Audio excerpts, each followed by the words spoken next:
بسم اللہ الرحمن الرحیم۔ السلام علیکم ورحمۃ اللہ وبرکاتہ۔ الصلاۃ والسلام علیک یا سیدی یا رسول اللہ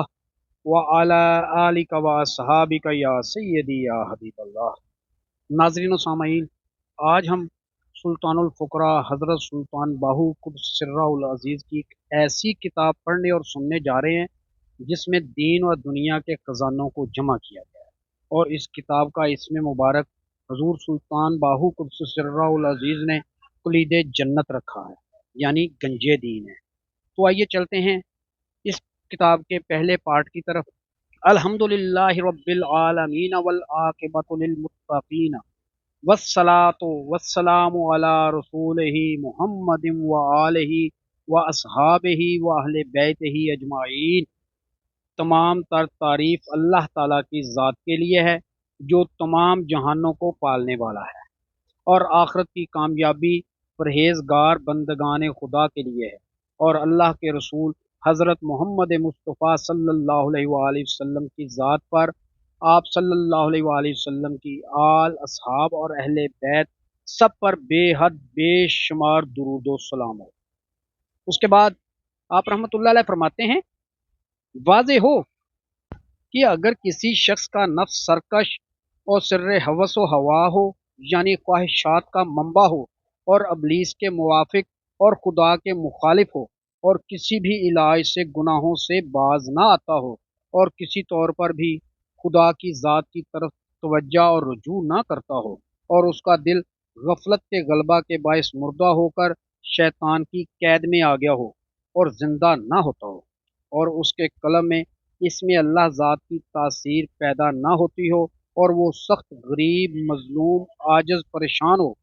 اور دنیا اور زمانے سے تنگ آ کر ہلاک ہو رہا ہو، اور کثیر العیال ہونے کے سبب سخت ضرورت مند ہو، بیماری کے باعث کسی قدر بھی طاقت و قوت نہ رکھتا ہو، اور زندگی سخت فقر و فاقہ میں گزار رہا ہو،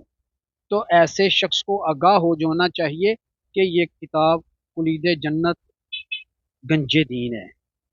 یعنی دین و دنیا کے خزانوں کا مجموعہ ہے۔ اس کتاب سے ظاہری اور باطنی تمام خزائن الہی معلوم ہو جاتے ہیں۔ مخلوق اس کتاب کے پڑھنے والے کی خادم اور پڑھنے والا مخدوم ہو جاتا ہے۔ اس کتاب سے تمام تر مطالب پائے جا سکتے ہیں، اور تمام خزائن الہی ہاتھ آ جاتے ہیں، اور علم تصوف کے گہرے راز از راہ تحقیق منکشف ہو جاتے ہیں۔ چنانچہ جو شخص بھی اس کتاب یعنی کلید جنت کو اپنے مطالعہ میں رکھے گا اور اس پر عمل کرے گا، وہ عارف باللہ صاحب توفیق ہو جائے گا، اور وہ ہمیشہ حضرت محمد رسول اللہ صلی اللہ علیہ وآلہ وسلم کی مجلس حضور پر نور کی حضوری سے مشرف ہوگا، اور جمیع انبیاء اور اولیاء اللہ کی ارواح اس سے ملاقات کریں گی، سبحان اللہ، اور ظاہر و غائب کی کوئی چیز بھی اس سے پوشیدہ اور مخفی نہ رہے گی، اور یہ راہ یعنی تصور اسم اللہ ذات کی راہ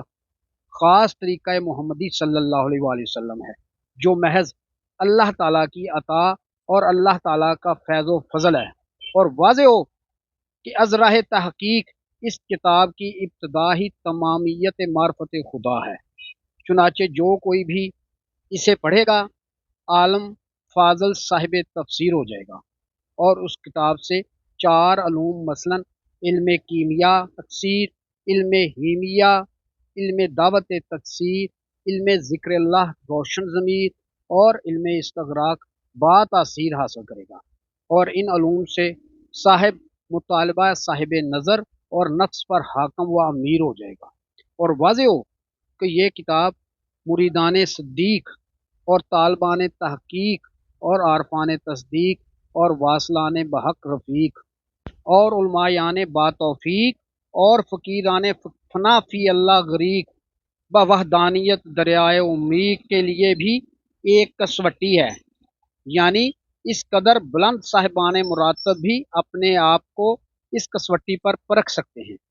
چنانچہ جو شخص اس کتاب سے کوئی رنج و تکلیف اٹھائے بغیر ہی، یعنی محض اس کتاب کے مطالعہ سے ہی اسم اعظم اور دیگر خزائن الہی کا تصرف نہ پائے، تو اس کی غربت، مظلومیت، عاجزی، پریشانی، محتاجی دنیا اور زمانے کی تنگی کے باعث کی ہلاکت، جسمانی و روحانی بیماری اور فکر و فاقہ کی مجبوری وغیرہ، یعنی اس کے کسی بھی قسم کے شکوہ اور سوال کا وبال بھی اس کی اپنی ہی گردن پر ہے۔ اور جو شخص صاحب عقل و دانش اور صاحب شعور ہو، وہ اس کتاب سے علوم اور خزائن الہی کا تصرف بالضرور حاصل کرے گا، کیونکہ یہ کتاب خدا اور رسول خدا صلی اللہ علیہ وآلہ وسلم کے حکم و اجازت سے لکھی گئی ہے، اور یہ کتاب حق تعالیٰ کی نظر رحمت میں منظور ہے، اور اسے حضور نبی کریم حضرت محمد الرسول اللہ صلی اللہ علیہ وآلہ وسلم کی ذات اقدس کا شرف حضور حاصل ہے۔ چنانچہ سالک کو چاہیے کہ اول ایسے مرشد کامل کی دست بیت حاصل کرے جو علم کا مکمل عالم صاحب شریعت اور سروری قادری طریقہ کا خوب واقف ہو، بعد ازاں طریقہ قادری میں قدم رکھے، کیونکہ ہر ایک طریقہ کی انتہا طریقہ قادری کی ابتدا کو بھی نہیں پہنچ سکتی۔ اگرچہ دوسرے طریقوں والے ساری عمر ریاضت میں سر پتھر پر ہی مارتے رہیں، قادری مرشد جامع ہوتا ہے۔ اگرچہ دیگر تمام طریقوں میں ظاہر و باطن میں محض ذکر فکر کا ہی اشتغال ہوتا ہے، مگر قادری طریقہ کے ظاہر و باطن میں حق تعالیٰ کا قرب و معرفت اور حضرت محمد الرسول اللہ صلی اللہ علیہ وآلہ وسلم کی حضوری اور وصال ہوتا ہے۔ چنانچہ درہین حیات اور از کفر شرک نجات،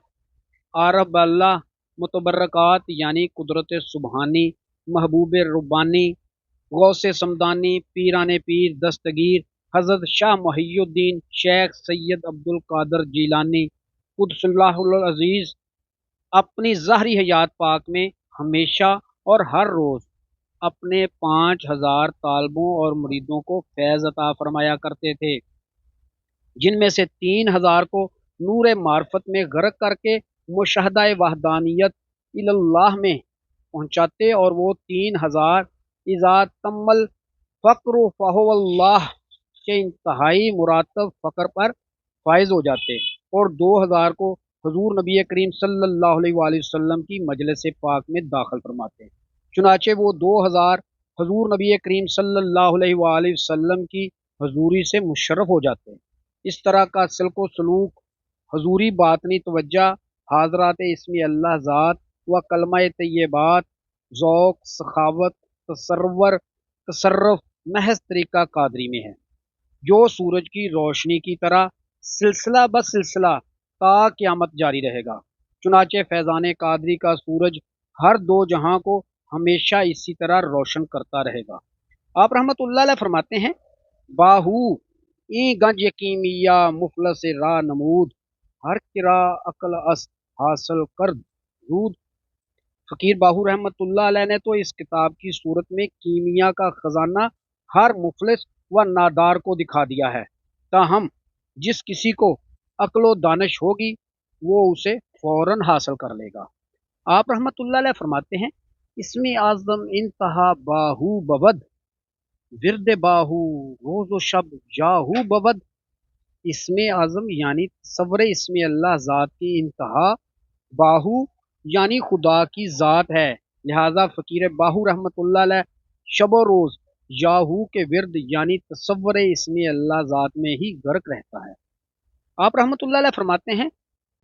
کور چشم کے بے بھی بند آفتاب، کور را از آفتاب است صد حجاب۔ اگرچہ فقیر باہو رحمت اللہ علیہ نے تو خزانہ خدا دکھا دیا ہے، مگر اندھا شخص سورج کو کیوں کر دیکھ سکتا ہے، کیونکہ اندھے شخص کا اندھا پن سورج کے سامنے سینکڑوں پردوں کی مانند ہوتا ہے۔ واضح ہو کہ سلسلہ قادری کے طالب کو قادری طریقہ سے ہی کامیابی حاصل ہو سکتی ہے۔ اگر قادری سلسلہ کا طالب کسی بھی اور طریقہ کی طرف رجوع کرے اور اس سے نجات و کامیابی طلب کرے تو وہ اہل گمراہ میں سے ہو جاتا ہے اور بے برکت رہے گا، اور اس کے مراتب سلب ہو جائیں گے، کیونکہ سالک یعنی راہ خدا کے مسافر یعنی طالب حق کے لیے مرشد کا وسیلہ اختیار کرنا بھی لازم ہے، کیونکہ طالب اللہ مرشد کے حکم اور اجازت کے بغیر جو بھی کام کرے گا اسے کوئی فائدہ نہ ہوگا، کوئی نتیجہ نہ ملے گا، اور وہ ہرگز کسی مقام و منزل پر نہ پہنچے گا۔